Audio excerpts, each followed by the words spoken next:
Hello everyone and welcome to Straight Out of College. Thank you for tuning in. For this first episode, I figured I would just fill you in on what Straight Out of College is and just give you the nice little debrief of what I plan to do. So, Straight Out of College is a podcast that is intended to give people advice as to what to do when they graduate from college. And so I will be interviewing people that are seniors in college, people that have graduated, and people that have been in whatever industry they're in for some time, and basically seeing what they're doing to prepare to get out of college, and then asking people that are out of college what they're doing now and how they're able to make that transition. Because I feel like a lot of us aren't necessarily prepared to make that transition from college to the adult life. So I wanted to make this podcast to make that transition as smooth as possible. Now I'd like to introduce myself. My name is Daniel. I am a senior at the University of Toledo, graduating in December of 2019, majoring in media communication with a side hustle of CGI. More specifically, I like to do 3D modeling, and my end game plan for when I graduate is I really want to work in either the entertainment industry or some sort of freelance work where I'm doing either video production, audio production, but most especially I really love to do 3D modeling or just anything CGI related. So that is my game plan. So why am I making this podcast? Well, the main reason is it kind of gives me a reason to catch up with friends, and I really like to be able to have a reason to hang out with friends that I might not see on a day-to-day basis, especially with me being a senior now and my friends starting to graduate, starting to move out of Toledo, out of the area. I feel like this is a really good opportunity to kind of create a personal vault for myself where I can look back and cherish all of the memories I've had with all of my best friends. So that's definitely a big reason. But a reason for the viewers, more importantly for you guys, is this, like I said before, this podcast is designed to give advice so that we know what to do when we graduate, so we're a little more prepared, we aren't as depressed, and we just do better. And then also, I'm making this podcast so I personally can get advice. With me being a senior, I don't know 100% what to expect when I graduate. I would also really like to get advice as to how to make that transition as smooth as possible. And most importantly, I'm also making this podcast because I am awkward and stink at talking. So I wanted to make this podcast to help improve my speaking skills. And so the game plan is to either be as entertaining as possible and as helpful to you guys as possible, or to be as cringy as possible and make you feel as uncomfortable as I possibly can, because I love making people feel cringy from my awkwardness. So I hope you get that vibe. I don't hope you get that vibe, but it's probably going to happen. So maybe just like the show The Office, how you feel really cringy when you watch that. That's the game plan for me is, you know, you're listening, you're like, oh, did he just go there? Interesting. That's that feeling I want you guys to get. Not really. I'm gonna stop talking now because I'm already making it awkward. So, going on, I will be having these podcasts scheduled every Sunday around 12 p.m. every week. That is the game plan, so hopefully I'll be able to do it on a weekly basis. That is the goal that I have set for myself. So hopefully I'll be able to do that on a weekly basis, and so that way you have something to look forward to every week. So that is my nice little brief introduction to Straight Out of College. I once again want to thank you for listening, and let's jump on into our first interview. All right, hello and welcome to the very first episode of Straight Out of College. I'm Daniel, a soon-to-be graduate at the University of Toledo. For any new members joining us, which is probably going to be just about everyone, considering this is the first podcast, Straight Out of College is a podcast that focuses on what life is like or what it might be like after graduation. We interview college seniors, students that have recently graduated, and older folk that can relate to life after graduation. So today we're going to be interviewing with the one and only Alec Falkenburg. Alec, welcome to the show. Thank you very much for having me. Am I considered an old folk or a recent graduate? I think you're considered an old folk. I love it. 2 years out of college. That's right. You're a pro. So start things off, can you give me just some background about yourself, what you majored in, what school you went to, graduation date, what you want to work in or what you're working in now, and then just like any random fun fact about yourself, just lay it all on me. Yeah, absolutely. So as Daniel had mentioned, my name is Alec Falkenburg. I went to the University of Toledo. I'm Toledo born and raised. I currently reside in Maumee, Ohio. For those of you that don't know, that's about 5 minutes away from Toledo. It's a connecting city. I graduated from the University of Toledo spring of 2017 with a degree in financial services. I'm one of the few people that didn't actually change their major. I made a radical change from finance to financial services. And we will probably talk about more why I did that later on, but I went from a course path that would have taken me down the path of corporate finance, of sitting behind a desk in a cubicle farm, crunching numbers, to being able to work with people in the community and use myself as a numbers resource as opposed to a computer. Fun fact about myself is that I have found a new passion since graduating of reading books. Cool. Any cool books that you've recently read? Or I read personal growth books, faith-based books, business books, so it might not be anything fun. I'm not reading like Junie B. Jones like we did when we were kids. I still haven't read the Harry Potter books, but everything that I read that I'm putting my eyes in front of and opening my brain to is things that will help progress me in my life. Cool. And help me learn new things about myself. So then, what are you doing now for your career? Currently, I am launching. I use the word launching in a very air quote way. I am in financial services. I do personal financial planning for people in the community. When I say launching, I've been doing it for about 2.5 years now. I got started while I was in college and was able to continue my career path after graduation. A lot of what I'm doing is helping people create financial goals, create a path that will help get them there, and then transition into it. So no one wants to have to put money away for their future, but no one wants to work for forever. And so I help people create a balance between having fun currently and helping them set themselves up for success later on in life. Cool. How's that been going so far? It's good. I have a lot of fun doing it, and it's very rewarding to sit across the table from people. I've been able to help people that are our age, that are college students, just learn how to budget money. And there's not a whole lot we can do there when you're making $6,000 a year at best. And I also have helped people that are making $6,000 a month and what they can do there. And I've been able to sit across the table from someone that thought they'd have to work for another 3 to 5 years and help them realize that they could retire early. And for those of you that haven't even started working yet, you might not be able to imagine what that would be like. But working 30 plus years, 5 to 7 days a week, sacrificing for those around you to be able to finally turn that switch and enjoy life on your own terms is a very rewarding time in your life. Mm-hmm.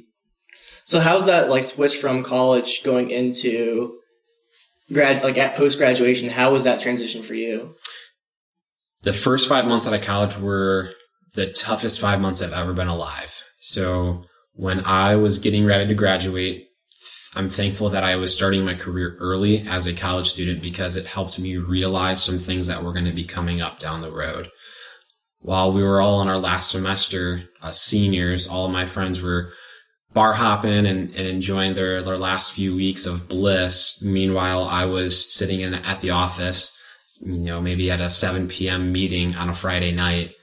I still have to have my fun with all my friends later on that night, but it helped me see that I wasn't going to have that lifestyle for forever. And so I had to grow up quicker than everyone. It's a short time period of a couple months, but I had to realize that things were going to be different after college, and transitioning then into it was a very tough time. I went through a lot of depression because my time in college, my identity was being around 20,000 people a day, the football game on the weekends, the bars on the Friday and Saturday night, and living in the fraternity house and living with a bunch of guys and, having lunch with 30 people.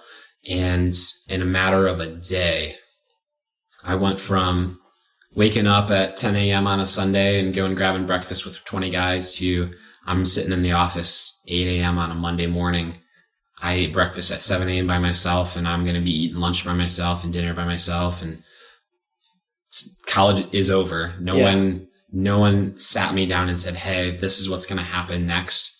I knew what was going to happen next. We all know we're going to die one day, but we don't really know the feeling of dying until it happens. That's a pretty morbid example, but it's a realistic example. So for me, the first about 5 months after graduation was really tough. That is a huge transition to go from your entire life. At that time, you're 21, 22 maybe, and all you've ever known in your life is for 8 to 10 months out of the year, you're sitting in a classroom and learning things, and you flip a switch, and for the next 40 years, you're doing the same task, working, doing the same thing. You could be a firefighter, but at the end of the day, you're still a firefighter for the next 40 years. No one prepares you for that. And it's a flip of a switch. And college is a time to have fun, but also to prepare for the rest of your future. And none of my classes, none of my professors said, hey, we're learning about finance, but this is really what's going to happen for the next chapter of your life. And it's going to be a really, really long chapter. And so my identity was in the present. And all of a sudden, now my identity is so many other things. Yeah. I've been able to develop much thicker skin and fulfillment in other things, thankfully. But for that first 5-month time period after I was able to flip the tassel on my cap, it was not easy. And that's something that no one talked to me about. And now that I'm on the other side of that, that is something that I am evangelical about to people that I know and care about that are soon graduates. And like, that's definitely a scary time making that transition.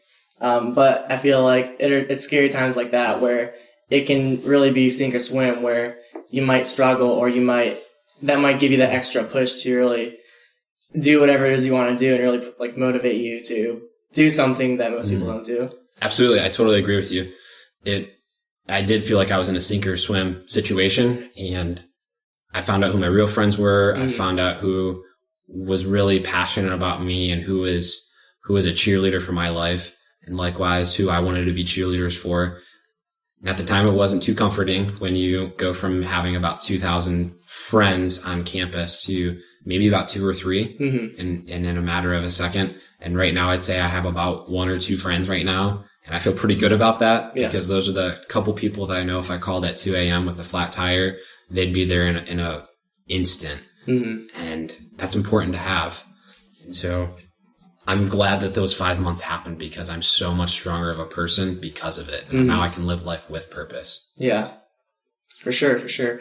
You did mention a couple minutes ago, like with professors and how they didn't prepare you for everything. Would you say, like, because I feel that's like one thing where there are some different classes you might take where you might not be learning a whole lot what you actually do in the workplace, but then there are some classes that they do teach you. What's your perspective on that when it comes to what you learned in college and how that transferred over to post-graduation? Yeah, that is a huge topic, especially with American education. I had some professors that gave me some really great content that I'll never use again. I had some give great content that I use every day. And I had some professors that had the platform of a class that would have been able to traject me into my career smoothly that didn't. There's so many different things. You have 20 plus courses while you're in college. And the bottom line is what I've realized after graduation was exactly what I'm doing today. I'm in a licensed profession, and because of that, I had to pass a test to get a license. And with that, it helped me pass the test, which is a lot like what I did in school. My professors gave me material in the classroom to help me pass the test, but there's a wealth of knowledge that's out there that they're not going to teach because it's not their job to teach you everything. It's their job to help you scratch the surface. So for me with finance, no one professor sat me down and said, hey, this is how money works and this is how you can help people in financial planning.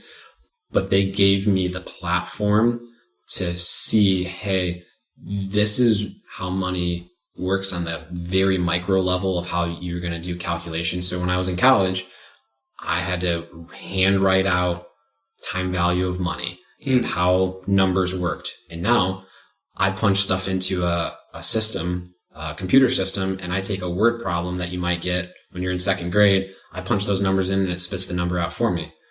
Realistically, I don't have to work super hard, but I need to know the reasoning behind those numbers. Right. So in school, I learned the reasoning behind those numbers, but I didn't really get in depth with the numbers. And so they gave me the resources.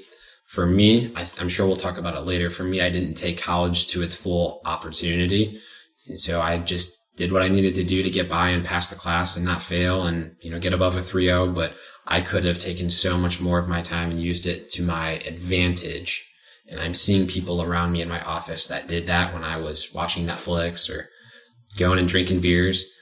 They were the ones that were staying up late at night and pulling an all-nighter, learning a little bit more than I did. Mm-hmm. Doing that 30 times a semester instead of me doing it finals week to make sure I get above a 70. Yeah. One thing that I've kind of noticed, not that I'm out of college or anything, but for example, classes where maybe I'm not learning what I want to learn, I've kind of found that there are sources where you can go outside of college to learn the things you want to do. Like YouTube, for example, it has just about everything. Yeah. And so that's one thing that I've kind of learned is that you don't necessarily have to rely on the classes to learn whatever it is that you want to learn. And then even if, let's say you didn't do too good in a class, maybe you weren't taking it seriously at the time, you can still, there's plenty of things you can do after college. You don't have to. Yeah. It doesn't have to be done right there and there, which is pretty cool. And I feel like a lot of people don't really realize that. I feel like people are so stuck on the idea that you have to take these classes in college, and then that's the only way people are going to recognize you have that skill versus you just showing them that you have the skill. Absolutely. Yeah, cool. So here's a fun question. This is a nice segue. Very random. If you could have any job in the world, what would it be and why? I've heard this question before asked to people. On a comical side, it would be a taste tester for eating ice cream or pizza or something and taking. I don't know.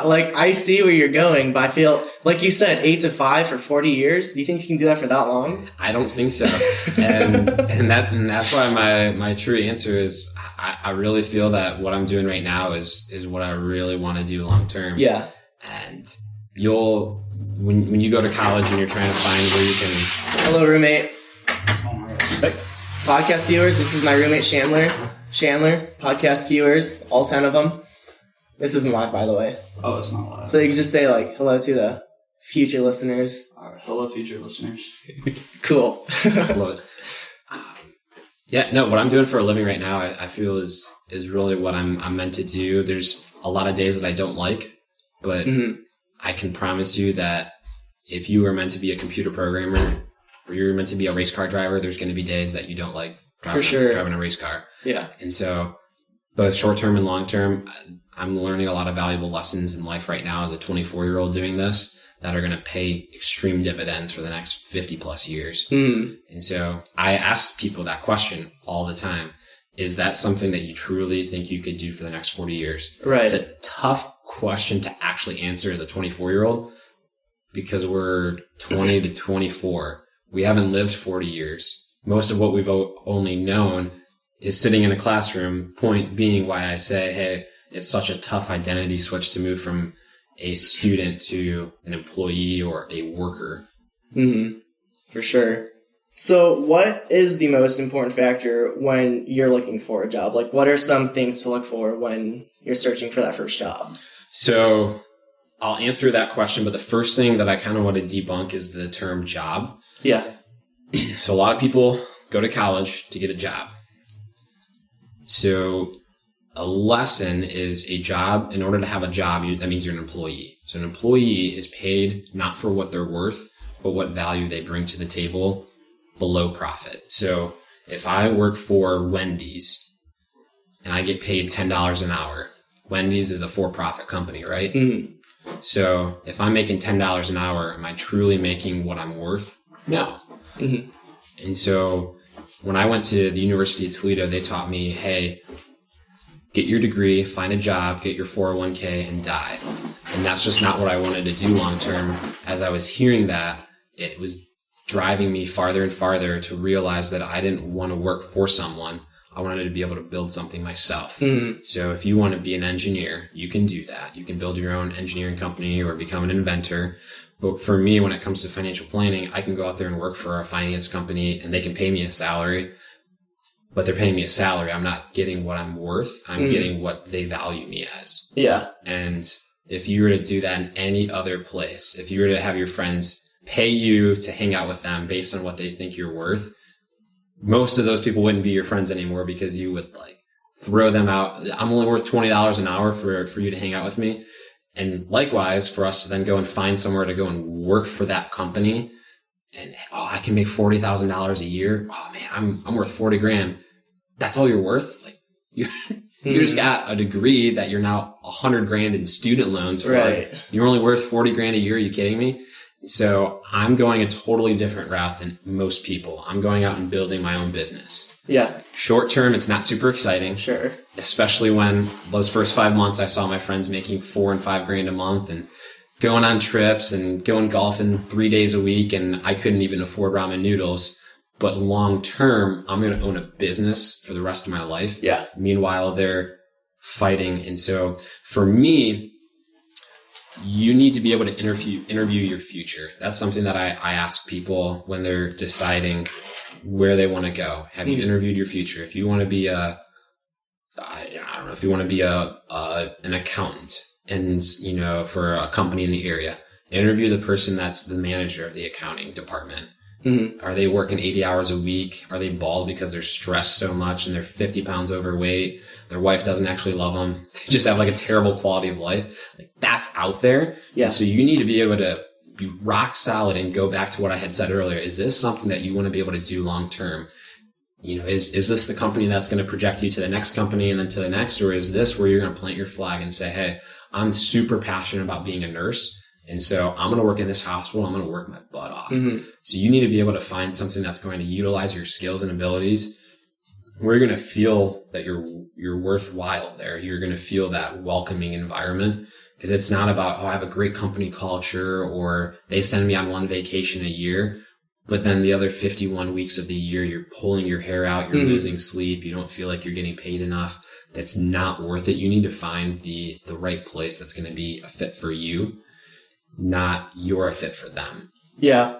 And I really liked what you said about going to like your future self and interviewing people that are actually out in the industry.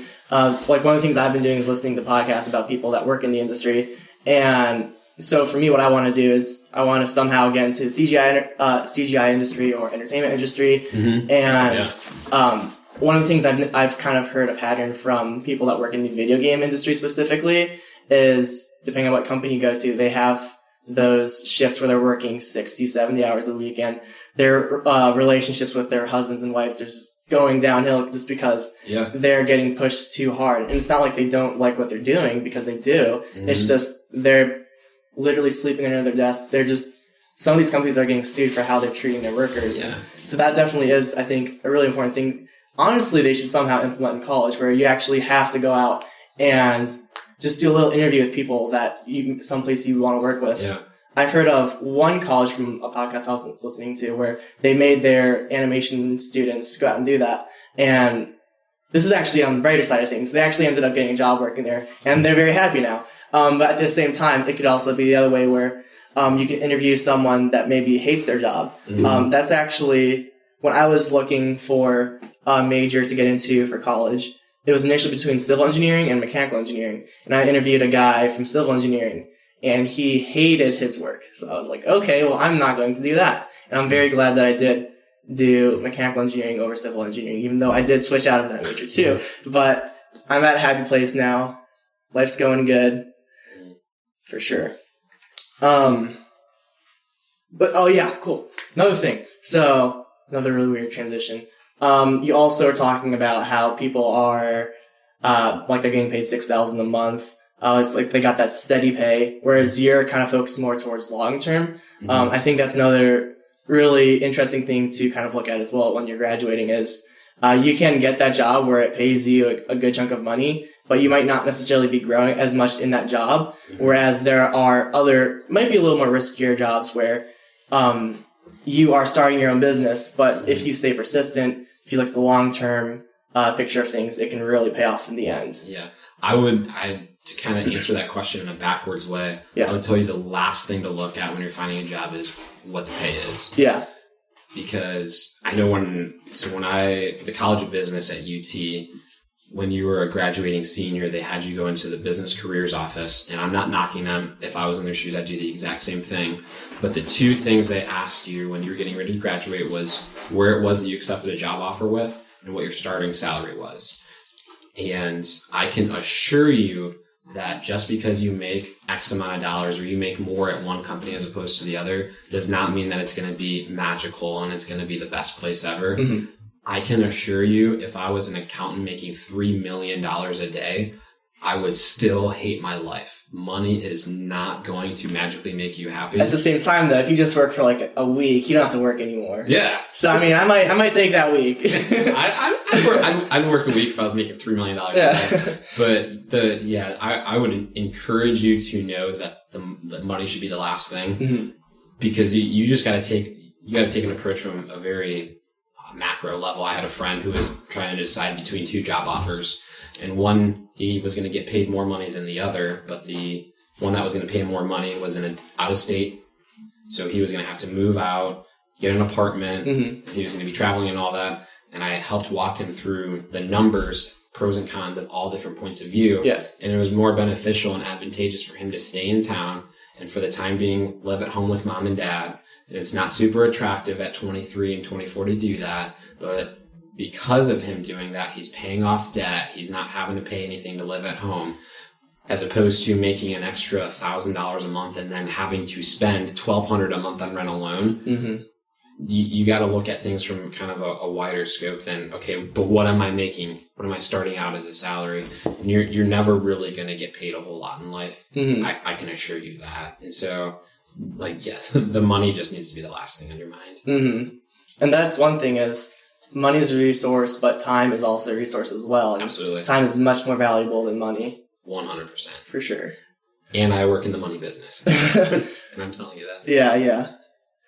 So going back to college, we're just going all over the place. That's fine. But, so is there anything, like any specific thing that you really regret? And then is there something that you really are happy that you did in college? Yeah. So I can tell you very transparently, I don't regret anything, because for better or for worse, it's a learning lesson. Mm-hmm. If I were to go back and do college differently with what I know now, almost everything I would do completely different. Mm-hmm. I would still get involved in the organizations I did. There might have been a couple more, it might have been a couple different ones, but the big ones that I was involved with, I still would have done given the opportunities I had. But instead of watching Netflix 3 hours a night, right, that would have been 3 hours a night that I could have spent doing this, that, or the other, eating dining hall food 7 days a week. So, I mean, I gained 60 pounds in college because I was drinking 8 days a week, pretty much. I tell people it's impressive. I tell people these days, drinking about 8 days a week, and was eating pizza, cheeseburgers, French fries, ice cream, cookies every day. Mm-hmm. And that was a compounding effect towards just absolute unhealthy living. And so if I were to go and do things different, 100% I would eat a lot healthier. I would have utilized my time instead of being a pile of turd and sleeping in until 10 a.m. and skipping class because I was too tired. I would have gotten my butt out of bed at 6 a.m. and hit the gym and went for a run and read books, which is what I'm doing now. And I would have been able to focus my time a lot better, and things would have paid off a lot quicker for me. And I would have gotten a lot more out of my life. Like you had said, time and money. I lost 4 years of time. Mm-hmm. In exchange for the rest of my life. I now know what to do. And then so that was the first part. So I don't really regret anything, but there's a lot of things I do differently. And then there was what I'm thankful I did. Yeah. And so I'm thankful that I made a lot of mistakes in college. There's a lot of dumb decisions I made. And I kind of just said it, right before I mentioned that, the dumb decisions that I did make there, it's an exchange principle. I had to make that dumb decision in order to learn that that's a dumb decision. Now, I know it's dumb to cut my arm off because that's logical. I wouldn't want to do that, but pulling an all-nighter to hang out with my friends as opposed to getting good quality sleep the night before a big exam. Or, hey, you know what, I should probably study for 2 hours, but instead I watched a movie on Netflix, or whatever the case is. I'm very thankful that I did that, because now I know those subtle things that aren't as obvious. I've been able to now train myself to know, hey, what's going to pay off for me long term, and what's something that I just kind of want to do. Yeah. What's a want versus a need.